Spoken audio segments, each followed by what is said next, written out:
Está no ar o programa Lições da Bíblia, o seu programa semanal de estudo profundo da Palavra de Deus.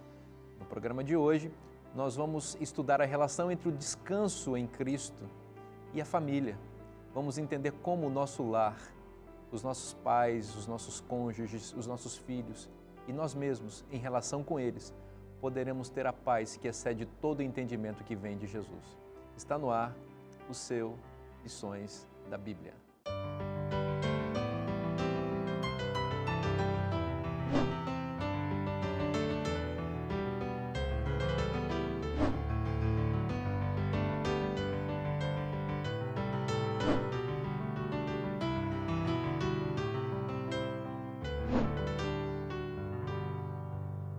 É hora de começar a nossa conversa saborosa aqui, e a conversa é saborosa porque é a mesa que Deus coloca para a gente se alimentar da sua palavra. E você já sabe, eu estou na excelente companhia dos meus amigos convidados especiais aqui. Eu começo apresentando aqui Márcio Tonetti, jornalista e editor na Casa Publicadora Brasileira. Seja bem-vindo, meu amigo. Valeu, obrigado pelo adjetivo aí, especiais, né? Mas são mesmo, no bom sentido, né? Excelente, enfim, fico muito grato pelo fato de estar aí quase já no meio do caminho, né? Do nosso percurso aqui, da nossa jornada. Vamos juntos. Muito feliz. Pastor Fábio Correia, alegria ter você aqui também, conosco mais uma vez, seja bem-vindo, meu amigo. Alegria nossa, meu Bruda. Ô, Bruda. Estarmos juntos aí pela sexta semana, Poxa. com os colegas aí, é uma alegria. Isso aí é amor em qualquer língua, né? Ah, isso mesmo. Não é Buda, é Bruda, né? Bruda, não vai chamar de Buda ou de bruxa, é Bruda. Pastor Dornelles, seja bem-vindo, meu amigo, mais uma vez. É um privilégio ter você aqui com a gente. Ok, pastor Vinícius. A alegria e o privilégio todo nosso. Obrigado. Queria que você orasse para a gente agora, pedindo a bênção de Deus para o estudo. Busquemos a Deus. Nosso Deus e eterno Pai, nós te louvamos porque tu serves a mesa para os teus filhos. Amém. Amém. Com sabedoria, com discernimento, com o jugo que é suave, que é bom, que é útil. Ajuda-nos, ó Pai, a compreender as tuas palavras, os teus caminhos e andarmos por eles. Amém. A refletirmos um pouco mais sobre a história de José, sua família, que nós possamos aprender e possamos, recebendo o convite de Cristo para encontrarmos e buscarmos descanso nele, que tomemos esta atitude. Amém. Abençoa-nos e a todos os nossos telespectadores que nos acompanham, em nome de Jesus. Amém. Amém. Amigos, nós vamos entrar num ponto do estudo dessa semana que vai falar o coração de muita gente e vai até tocar em algumas feridas de muitas pessoas. Porque quando a gente fala de descanso ou de inquietude, quando a gente fala de inquietação, de ansiedade, ou mesmo de paz, de aconchego, essas palavras estão associadas com aquilo que a gente vive em casa, em família. Então vai tocar numa relação de filho e pai, pais e filhos, cônjuges, não é? E embora a família seja uma grande bênção, e a grande bênção que Deus instituiu para nós sabemos que depois da entrada do pecado nesse mundo, o desenvolvimento de muitos traumas se dá no contexto familiar.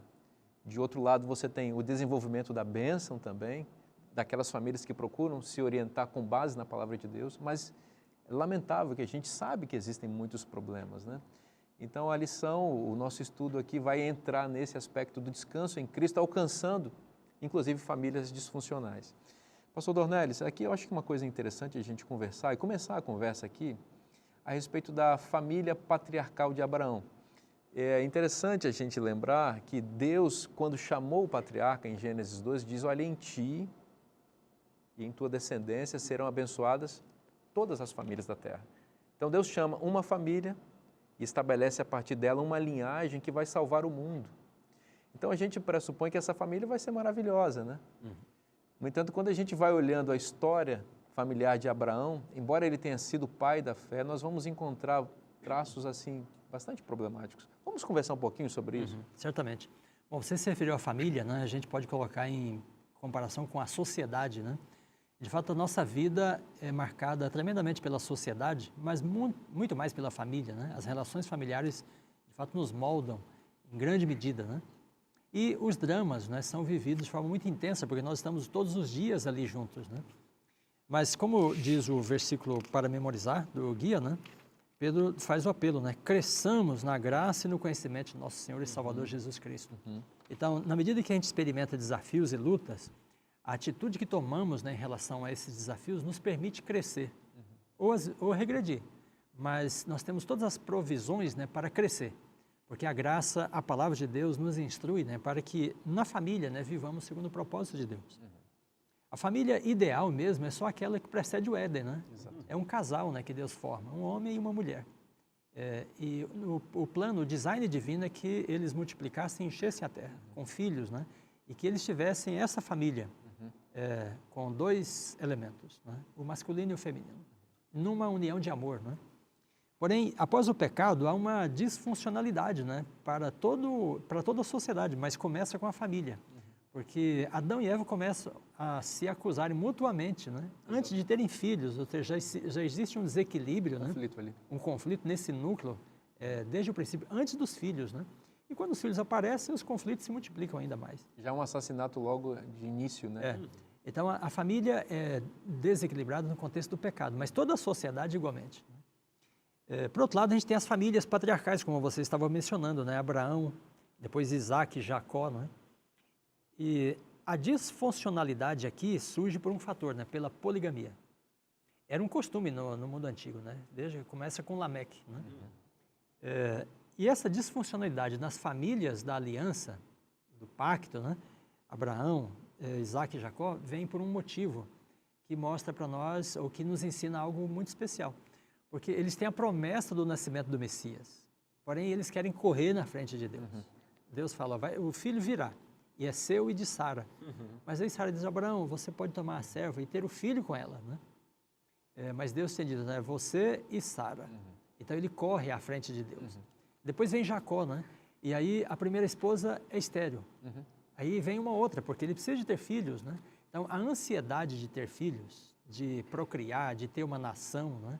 De ter um povo, é um fator de inquietação para essas famílias e que as leva a correr na frente de Deus. E esse correr na frente de Deus traz uma série de problemas. Isso vai acontecer no caso de José também. Exato.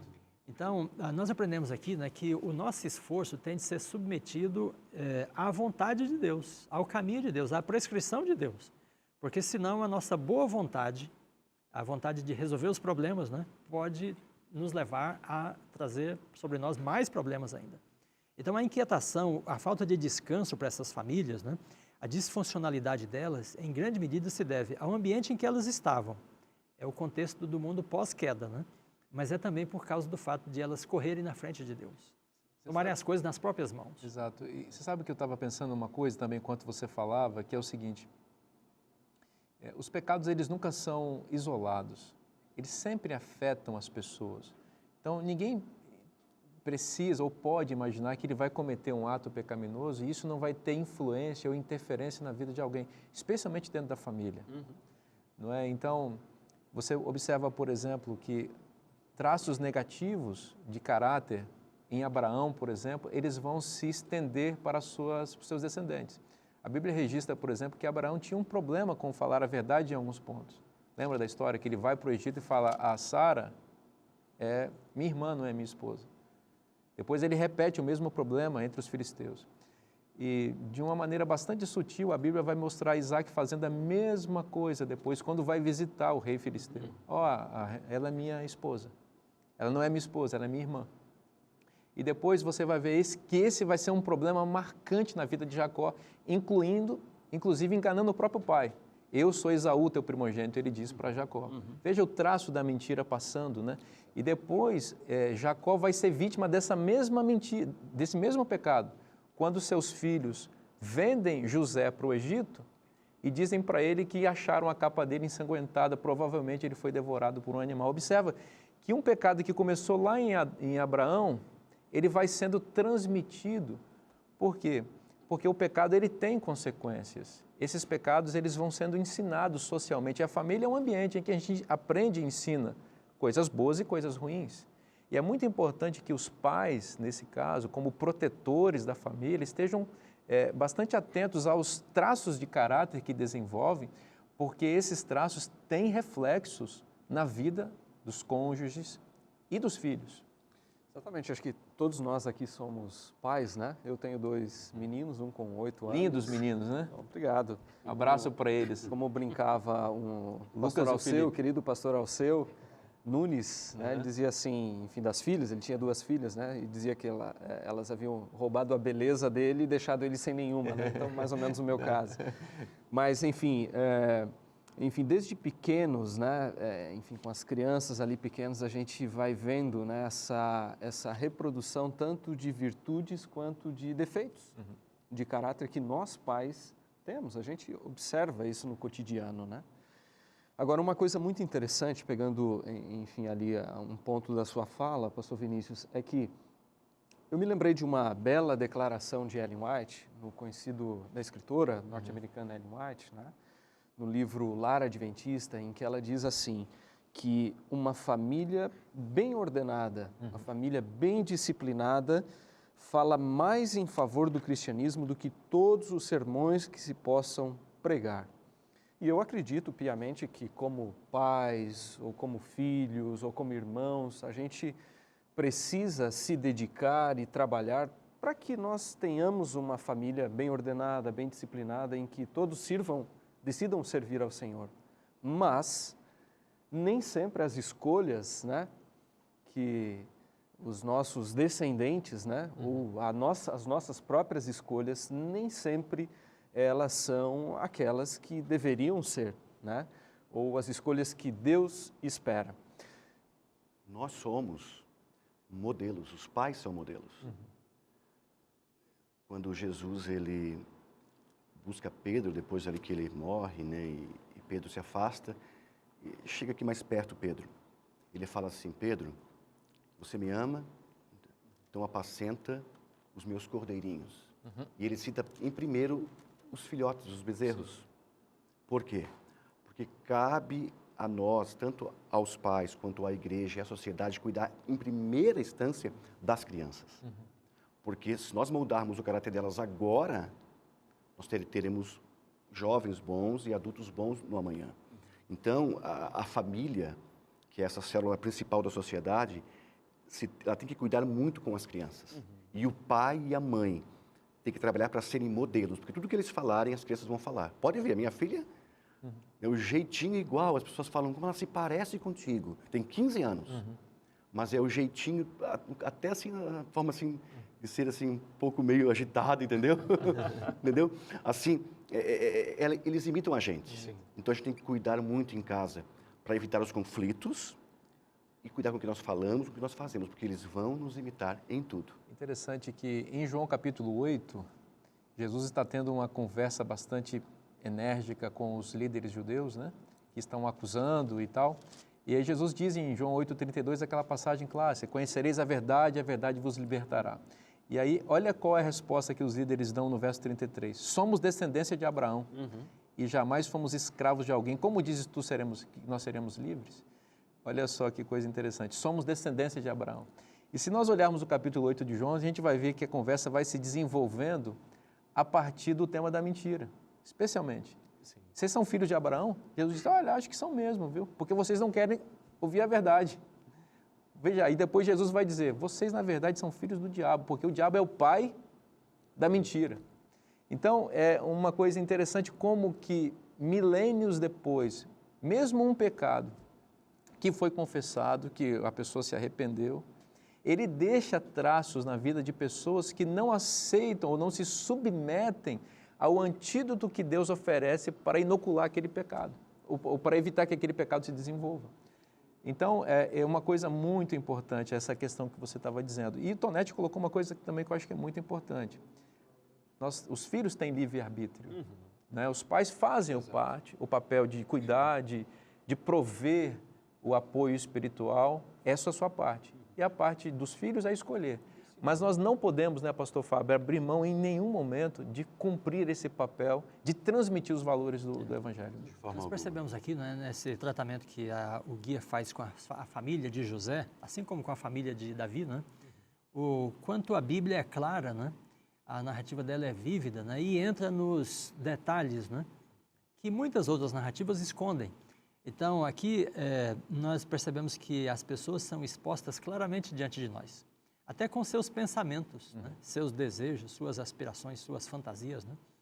Elas são retratadas de forma vívida e bastante real. E isso torna, né, a narrativa bíblica extremamente instrutiva para nós. Isso não acontece em relação, por exemplo, o que nós aprendemos com os egípcios, né?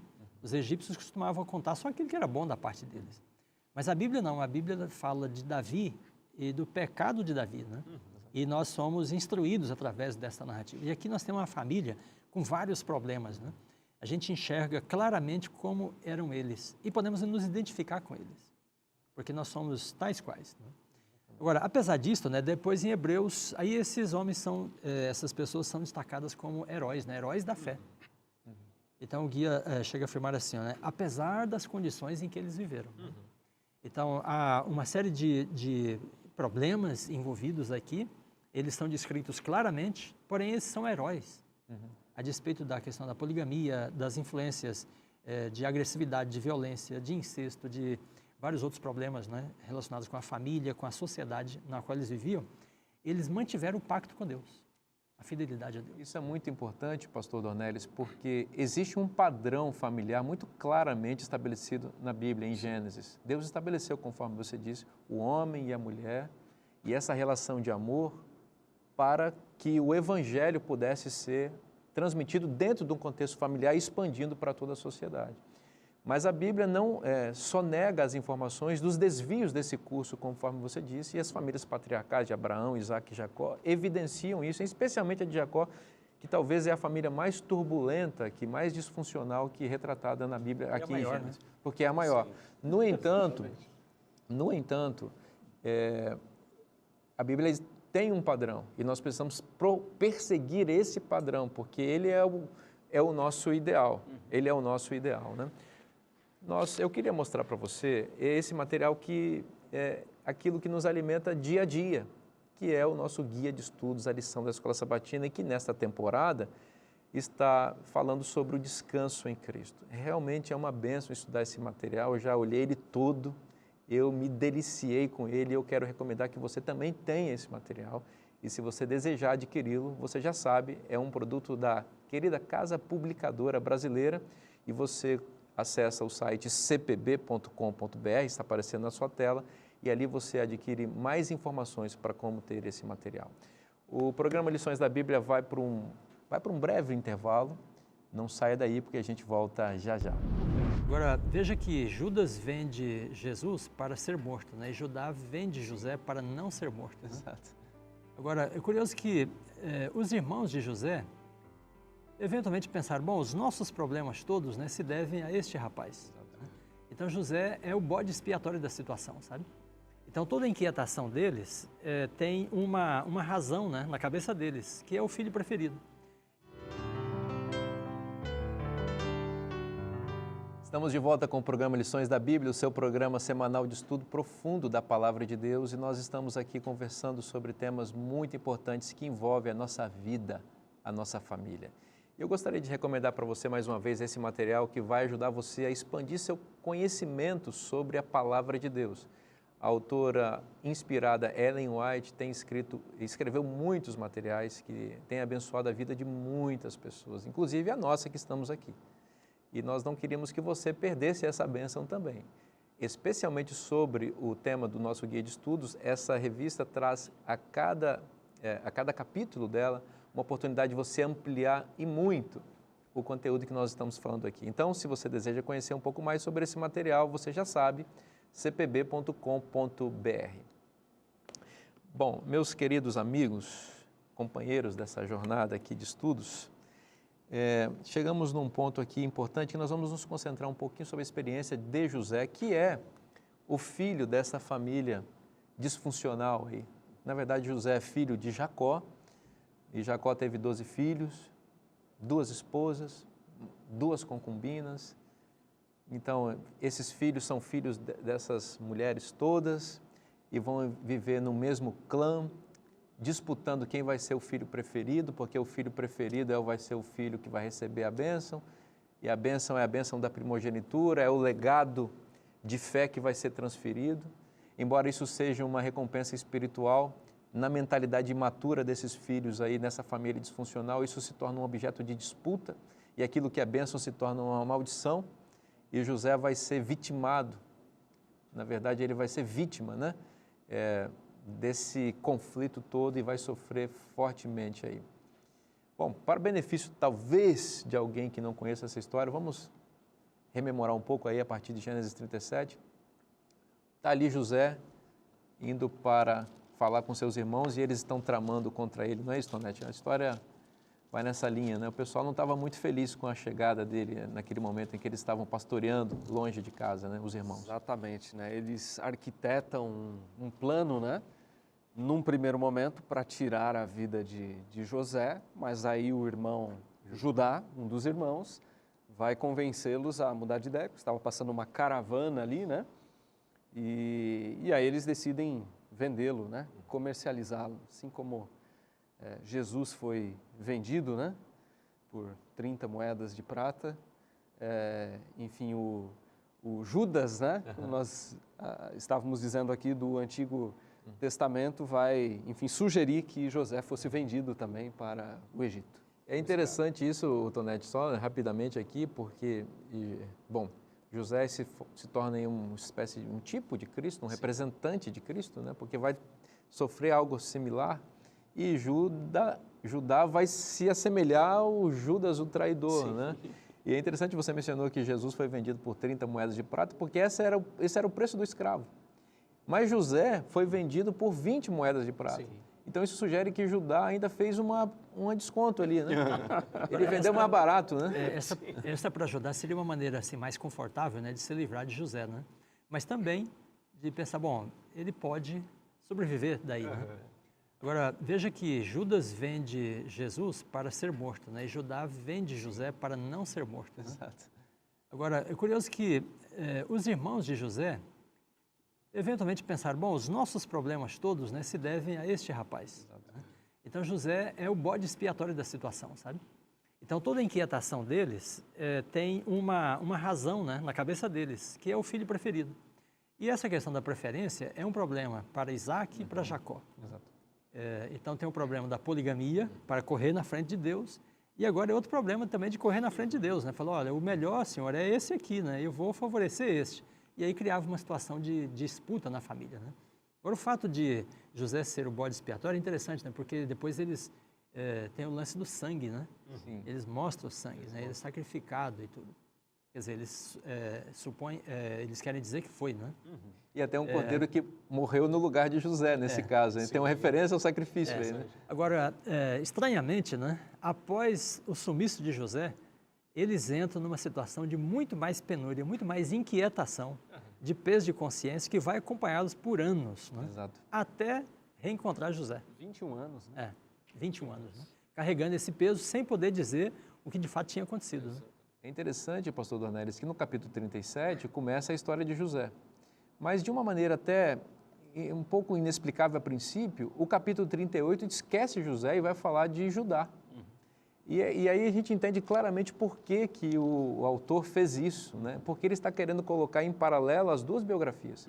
A de José, que é vendido para o Egito, e a de Judá, que depois de ter vendido o irmão, também se afasta do clã. Diz que ele vai morar entre os cananeus, certamente por conta de um fardo de culpa que ele carrega. Imagina olhar para o rosto do pai que definha com a saudade do filho. E aí o capítulo 38 vai mostrando também o definhamento moral de Judá. Ele vai mergulhando cada vez mais no pecado, né?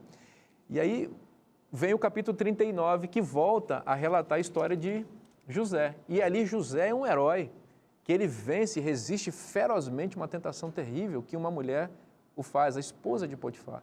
Porém, no capítulo 38, Judá, ele sucumbe a uma tentação mínima, ele vê a mulher e ele é o agente da tentação.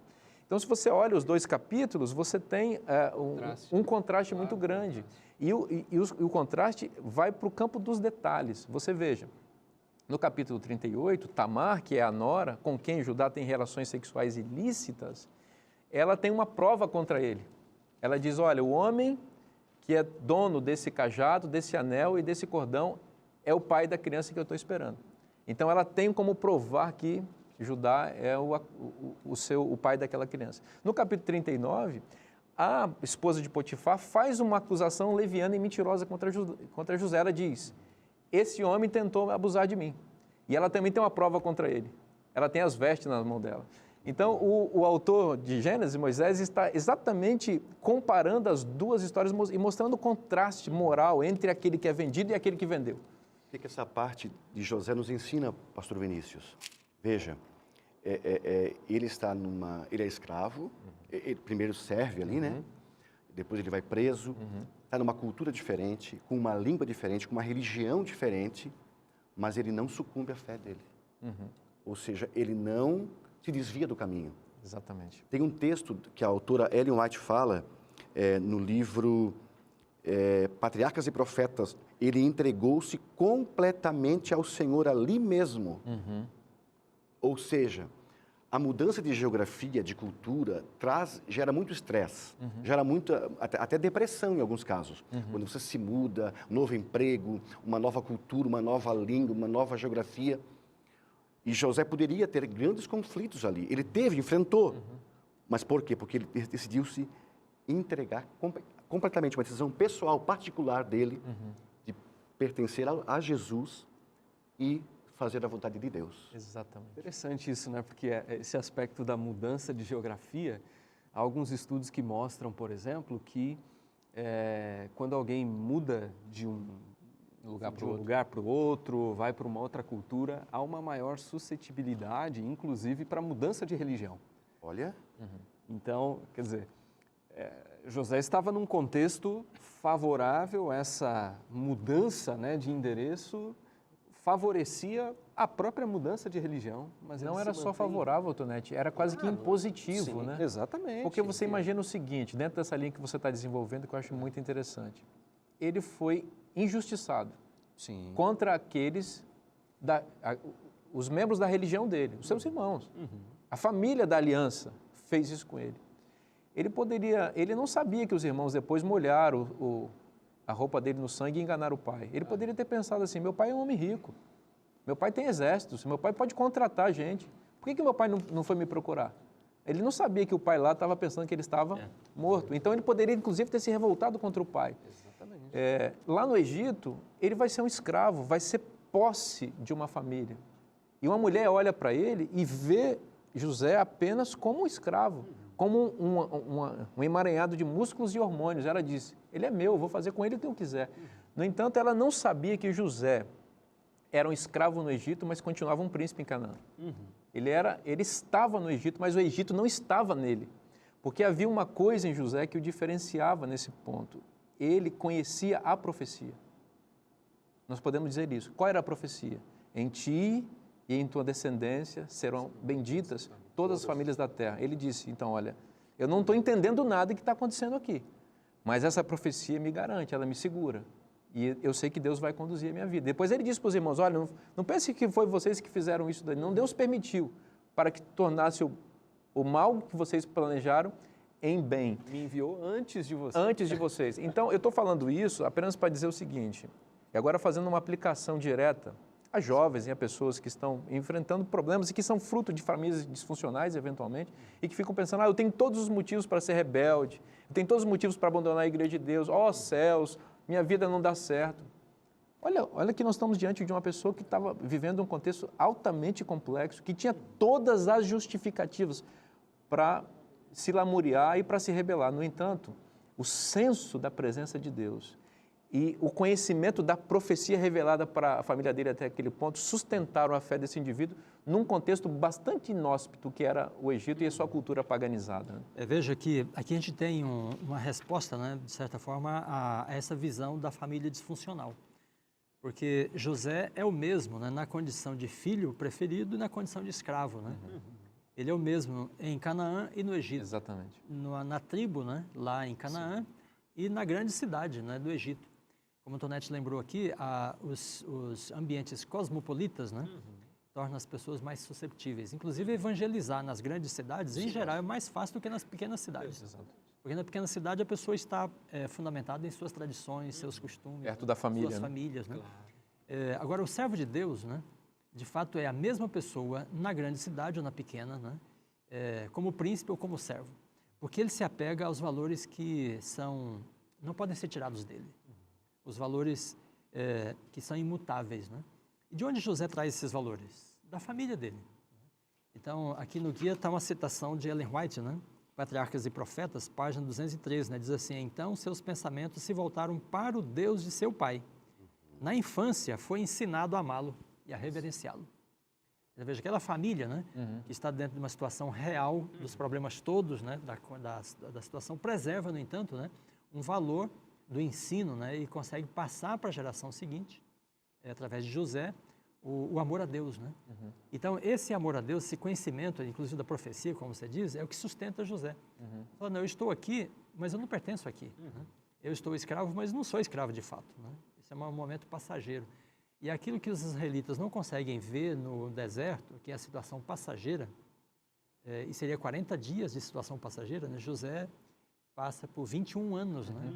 E ele consegue viver essa situação como passageira. Isso que você falou, pastor Fábio, rapidamente, essa passagem de Ellen White que você mencionou, menciona que a decisão que ele tomou de que seria fiel foi quando ele estava no caminho, manietado, preso, algemado, amarrado, né? indo para lá, e ele viu ao longe as montanhas, ao pé das quais seu pai havia estabelecido o acampamento. E aí ele se lembrou que anos antes, seu pai também, fugindo da fúria de seu irmão Esaú, fizera um pacto com Deus também numa noite que ele sonhou com a escada que liga a terra e o céu. Então ele disse, olha, aquilo que meu pai está fazendo, estou repetindo comigo agora. Então, vou me comportar como meu pai se comportou, porque a bênção de Deus vai chegar na minha vida como chegou na vida do meu pai. E é justamente isso que eu ia falar, pastor. Todos os irmãos foram educados nesse princípio. Mesmo Deus. No entanto, a escolha é particular e é pessoal. Enquanto a maioria se desviou, José se mantém firme naquele ensinamento que ele aprendeu com o seu pai, na casa do seu pai. E o guia enfatiza, né? Deus não tem filhos, Deus não tem netos, tem filhos. Isso né? mesmo. E há esse aspecto assim pessoal, individual, muito forte na Bíblia, né? Veja que todos os mandamentos são dirigidos à segunda pessoa, né? Tu não terás, não furtarás, não farás isso, não farás aquilo, né? Singular, né? E a relação de Deus conosco é sempre pessoal. Então, José é focado como o indivíduo, né? Porque é assim que Deus o percebe também. É interessante esse contraste aí entre a situação externa, né? De escravidão, de servidão, de estar sendo levado, né? Porém, internamente, livre. Ele não está preso, ele é livre, né? E ele faz sua escolha, apesar da situação externa, né?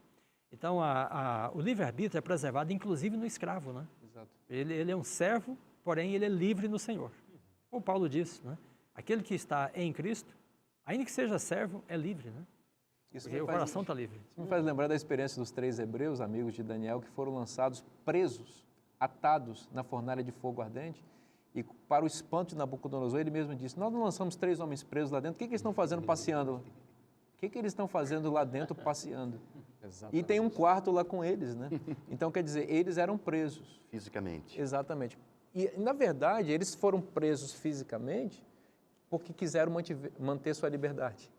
Então, a prisão física foi resultado da manutenção da liberdade. Nós não vamos nos ajoelhar diante dessa estátua. Continuar fiéis a Deus. Então, eles eram livres. E a liberdade deles se evidenciou dentro da fornalha. Tem uma frase que é atribuída ao Mahatma Gandhi, né, que diz assim, que há homens presos nas ruas e outros livres nas prisões. Exato. Porque liberdade é uma questão de consciência, ele dizia, né? De escolha, né? E hoje tem muito isso, né? Tem os ministérios carcerários, né? Em que as pessoas se convertem a Cristo, são batizadas dentro da prisão. Permanecem lá? E permanecem na fé ali, né? E colegas deles que não foram presos estão no crime e nas drogas. É verdade. Estão presos na rua e eles estão livres no cárcere. Uma vez eu entrevistei um e ele disse assim, eu estou preso fisicamente aqui, até está num vídeo na internet isso, mas o alvará celestial eu já consegui. Olha só, impactou essa frase. Não porque ele tem um advogado, né? Sim. O advogado dele não perde nenhuma causa, né? E a liberdade ele já recebeu, né? Agora é muito curioso isso em José, né? E isso é um ensinamento para nós, né? José é o mesmo como filho, é o mesmo como servo e é o mesmo depois como governador, né? Porque ele se apega aos valores que ninguém pode tirar. Então, pode tirar a liberdade social dele, mas não pode tirar a liberdade de crença, né? Pode tirar a situação dele de filho, né? mas ele permanece filho de Deus. E você vê que essa é uma coisa que vai acompanhar a trajetória de José ao longo de toda a vida, inclusive em sua morte, né? Porque ele diz, no momento de morrer, ele diz assim, olha, a profecia vai se cumprir. Deus vos visitará. E quando isso acontecer, faça um pacto comigo. Eu me arrepio quando eu leio essa cena e me emociona. Tirem meus ossos daqui do Egito. E não pertencia ao Egito. Eu não sou do Egito. Me sepultem em Canaã. Por quê? Porque é em Canaã que a profecia vai se cumprir. Exatamente, a terra da É em promessa. Canaã que a semente, o descendente vai aparecer. E eu quero que ainda morto, eu quero estar lá quando isso acontecer, né? Esse é José. Nós vamos para um breve intervalo e nós voltamos já já com lições da Bíblia. Que veio a ser homem próspero e estava na casa do seu dono egípcio, né? E no verso 4 diz que José achou favor diante dos olhos do seu dono e o servia, e ele o pôs como mordomo da sua casa, ele passou nas mãos tudo o que tinha. E aqui no verso 3 diz, e tudo que ele fazia, o Senhor prosperava nas suas mãos. Por quê? A resposta está aqui, ó, porque Deus estava com José. Mas por que Deus estava com José? Porque José ia a Deus. Estamos de volta com o programa Lições da Bíblia e no estudo de hoje estamos nos deliciando com a história de José, que é uma história emocionante, que fala ao nosso coração e nos mostra como podemos também ser fiéis como ele foi. Eu quero apresentar para você mais uma vez esse material imperdível sobre o sábado. Então, se você deseja conhecer um pouco mais sobre essa doutrina e aprender a descansar no descanso que Deus estabeleceu para a humanidade, eu convido você a conhecer esse material. O telefone está aparecendo aí na sua tela e você pode ligar para a gente. Também está aparecendo o WhatsApp, você pode mandar uma mensagem e solicitar isso daqui, porque nós vamos mandar com muito carinho para você, totalmente de graça, tá bom? Essa revista foi desenvolvida para você e nós oferecemos gratuitamente para você. O Sábado da Criação é o título dela. Bom, amigos, vamos continuar conversando sobre José. Fábio, pastor Fábio, José era um homem que tudo que ele colocava à mão Virava ouro. virava ouro. Qual era o segredo disso? Gênesis 39, verso 2 diz que o Senhor estava com José, que veio a ser homem próspero e estava na casa do seu dono egípcio, né? E no verso 4 diz que José achou favor diante dos olhos do seu dono e o servia, e ele o pôs como mordomo da sua casa, ele passou nas mãos tudo o que tinha. E aqui no verso 3 diz, e tudo que ele fazia, o Senhor prosperava nas suas mãos. Por quê? A resposta está aqui, ó, porque Deus estava com José. Mas por que Deus estava com José? Porque José ia a Deus. Veja, nós estudamos na semana passada sobre isso, né? Vinde a mim. Então José ele ia a Deus, e então Deus abençoava José. O que nós aprendemos aqui? Que o verdadeiro descanso nos ensina lições de mordomia também. Veja que ele prosperava, ele cuidava do seu corpo, ele disse não para aquela mulher, ele era econômico, porque ele fez toda aquela provisão durante 7 anos de fartura, e ele foi generoso depois, quando ele devolve o dinheiro na boca do saco dos irmãos. Claro que ele queria trazer os irmãos de volta, né? Então, o que nós aprendemos aqui? Que quando nós somos fiéis mordomos de Deus, administramos nosso tempo, nosso corpo, nossos dons, nossos talentos para Deus, nós encontramos descanso. E quando nós não cuidamos dessas coisas que Deus nos dá, as coisas podem vir a inquietude, as lutas, os conflitos, mas José, como ele estava com Deus, ele servia a Deus, ele amava a Deus, ele foi fiel a Deus, e Deus o abençoou e deu a ele descanso. Exato. O texto diz, Tonete, que tudo que José colocava a mão prosperava, né? Sim. Depois a mulher do Potifar então pensou, põe a mão em mim, José. Ela queria que ele pusesse a mão nela, né? E aí, esse homem que tudo isso que eu estava dizendo, ele se recusou a fazer isso, né? E ele fez isso de uma maneira bastante forte. Mas você ia falar algo que eu creio que... Eu só ia comentar que é muito curioso, né? O pastor Fábio falando sobre a questão das lições de mordomia, né? Que a experiência de José nos ensina. Veja, depois José vai construir celeiros no Egito. E há um nítido contraste aqui com uma parábola que Jesus conta que nós mencionamos há algumas semanas, né? A parábola do rico insensato que constrói os celeiros, mas para si. José construiu celeiros e com esses celeiros, na verdade, abençoou a terra, né? Começa abençoando e salvando, né? A terra Na verdade, da fome, José né? salva o mundo, não porque ele matou a fome das pessoas apenas, né? Sim. Porque ele matou a fome da família patriarcal. Sim. Porque se a família patriarcal morre de fome, como se cumpriria a promessa do descendente? Do remanescente, né? Então, exatamente, José estava ali cuidando para que o mundo tivesse um Messias no futuro, né? Isso é uma coisa espetacular. Né? Veja que todo o Egito é abençoado, né? Primeiro com a ida de José e depois com a ida de Jacó. Por que foi abençoado? Aí no capítulo 46, diz assim, né? 46, verso 2, falou Deus a Israel em visões, né? De noite disse, eis-me aqui. Então disse, eu sou Deus, Deus de teu pai, né? Não temas descer para o Egito, porque lá farei de ti uma grande nação. Aí o verso 4, né? Eu descerei contigo para o Egito. É interessante que na Bíblia, todo mundo que vai para o Egito desce, né? E quem vai para Jerusalém sobe. Porque Jerusalém é a casa de Deus, né? E o Egito é o mundo. Então, por vontade própria, José não teria ido para o Egito. E dependesse de Jacó, ele também não iria. Mas Deus falou assim, não temas, e eu vou descer contigo, né? A gente se lembra aqui de Jesus, né? Que desce do céu para a terra, sabe? E aí Paulo fala assim, Deus estava com Cristo, né? Reconciliado. E como menino, né? Como menininho, ele vai para o Egito também, depois para fugir da fúria de... E ele vai repetindo a história, não é? Do povo, da família de Abraão, depois do povo. Imagine a crise que o Egito teria entrado, né? Se José não estivesse lá, né? Para interpretar o sonho do faraó, para administrar aquela situação, né? Então, o Egito é abençoado com a presença de José e de toda a família de Jacó, porque Deus estava com eles, né? Mesma coisa conosco, né? Se nós estamos no mundo para servir, não temos que temer. E nós temos de ir aos lugares, né? Onde as pessoas precisam, onde há necessidade, né? O Egito era o local da necessidade naquele momento. Aí Deus desce com eles, né? Até o Egito e abençoa o Egito. Né? E outra coisa, pastor Vinícius, que é o dom que o José tinha de transformar situações adversas em bênção. Exato. Ele estava na prisão. Ele estava preso, como uma vez também Davi estava na caverna. E na caverna Davi se tornou chefe lá de 400 homens perseguidos pelo governo de Saul. Aqui ele se torna chefe, ele é tão fiel mordomo que ele aqui se torna chefe, um líder dentro da prisão. Então isso aqui nos ensina que José realmente conseguia administrar todas as situações da vida, sejam boas, também as ruins, né? A gente vê aí as habilidades de José, né? Interessante que no capítulo 39, né? 39 você tem uma construção interessante, no versículo 20 diz assim, e o Senhor de José o tomou e o lançou no cárcere.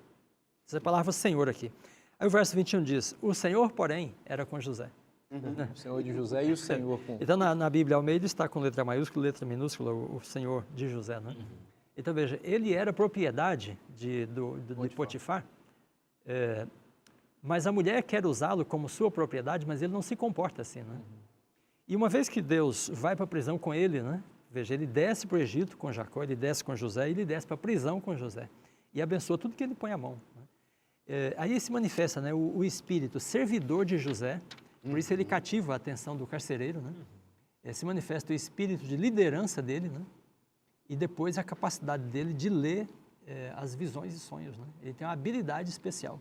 Aquela mesmo que tinha Daniel em Babilônia. Né? Pastor Dornelles, você está falando essa coisa e que é muito bonita, né? A presença de Deus indo com ele. Mas isso, eu entendo que tem uma forma prática disso acontecer. Não é só uma maneira espiritualizada, né? Essa presença de Deus. Havia uma decisão em José e havia um pensamento que circundava a vida de José. De José nós falamos da profecia. Né? Se vocês observarem, por exemplo, José é vendido para os ismaelitas que o vendem para o Egito, basicamente pelos sonhos proféticos que teve. Os sonhos proféticos que teve geraram inveja nos irmãos, mas aqueles sonhos estavam linkados à primogenitura. Lembra que ele sonhava com os feixes e o feixe dele permanece de pé enquanto os outros se inclinam, ele sonha com o sol, a lua, as estrelas, todas em volta da estrela que ele representa. Então tudo aquilo estava vinculado com a promessa da primogenitura que se liga à profecia do descendente que vem de Abraão. Então a profecia está norteando a vida de José. Então Então, quando ele vai para o Egito, esse mesmo senso profético o acompanha. E na prisão, ele está ali como intérprete de sonhos proféticos. Depois, quando ele vai para a sala do faraó, ele vai como intérprete de uma profecia que se liga, de alguma maneira, à profecia maior do descendente. Por quê? Porque os 7 anos de vacas gordas, seguidas de 7 anos de vacas magras, vão impactar no futuro da sua linhagem. Então veja que a profecia é o grande mote. E aí eu estou falando isso, pastor Dornelles, porque a gente está falando para uma geração hoje que também quer ser fiel como José foi. E como é que vai ser fiel? Precisa ter a profecia. Não é? Isso nos leva para o Apocalipse, né? Porque, Claro. veja, o que José tem não é um dom assim sobrenatural exclusivamente dado por Deus, né? Porque o Apocalipse diz assim, que Apocalipse 12, 17, né? O remanescente da mulher guarda os mandamentos e tem o dom de profecia. Exatamente. Esse dom de profecia não é só o milagre da revelação que é dada pelo profeta, né? É que as pessoas entendem a profecia e vivem segundo ela. Vivem de modo profético. Então, José é um que entende a profecia, acredita nela, né, e vive segundo ela, sabe? Então, hoje as pessoas precisam de pessoas, né, que também sejam capazes de explicar essas linguagens proféticas, sabe? Precisam de pessoas que acreditem, conheçam e sejam capazes de explicar, como Daniel explicou, né? Já a rainha fala para o rei assim, olha, tem um homem no teu reino que tem o espírito dos deuses santos, né? Chama e ele dará a interpretação. Então, hoje, nós precisamos de viver de tal forma que as pessoas digam assim, olha, o nosso vizinho, né, é capaz de explicar. Porque as pessoas estão perdidas no mundo, não sabem o que está acontecendo, né? Que crise é esta? Para onde esse mundo está indo, né? E o remanescente que guarda os mandamentos tem o dom de profecia e é capaz de explicar. Pastor Dornelles, não existe a ética de José, a moral de José, a eficiência de José, tudo aquilo que José representou sem a ideologia de José. E a ideologia de José, usando esse termo aqui com todas as aspas e a licença para usá-lo, é uma ideologia profética, é a profecia. Então hoje eu vou falar de forma clara que nós estamos assistindo com tristeza o desmonte da pregação profética em muitos ambientes. As pessoas estão mais preocupadas em pregar de forma existencialista, né? Estão querendo criar cristãos assim, sempre bem adocicados com um evangelho... Uma graça barata. Uma graça barata. E esquecem que o fundamento de uma igreja santificada, de uma sociedade realmente justa, é viver com base nos padrões proféticos, porque a profecia não só desvenda o futuro, ela também tem valores que aqueles que a estudam com fé incorporam. A profecia, ela é Deus olhando para frente, nos mostrando o futuro, mas também nos preparando para viver nesse futuro que Ele está preparando para nós. E é isso que mantém José como esse homem, esse gigante que é. Então, se nós quisermos uma geração hoje de jovens, de famílias e de cristãos que realmente sejam fiéis como José, não podemos abrir mão da profecia. Por isso que o texto fala, né? A Bíblia, bem-aventurado aquele que lê, aquele que ouve e aquele que guarda a profecia. Exatamente. Então, eu faria aqui uma mudança, em vez de bem-aventurado, vai descansar, vai ter descanso. Exato. Aquele que confia nisso aqui, segue isso aqui, prega isso aqui. E aí a gente poderia até lembrar, né, pastor Fábio, o texto de Provérbios 29, 18, que diz que não havendo profecia, o povo se corrompe, né? Perde o foco, perde a direção. Então, isso acho que é ilustrado de maneira muito interessante, né, pela vida de José. A gente se lembra aqui do livro do George Knight, né? A Visão Apocalíptica. Diz que esse é um diferencial do povo de Deus, né? Que é capaz de explicar os acontecimentos. Nós falamos muito das habilidades de José, e eu estava pensando aqui, José é um homem intrépido, né? Não é vacilante, ele não é inseguro, né? Veja que ele está conversando, né, com o Joe Biden daquele tempo, né? Com o rei do Egito, né, o faraó.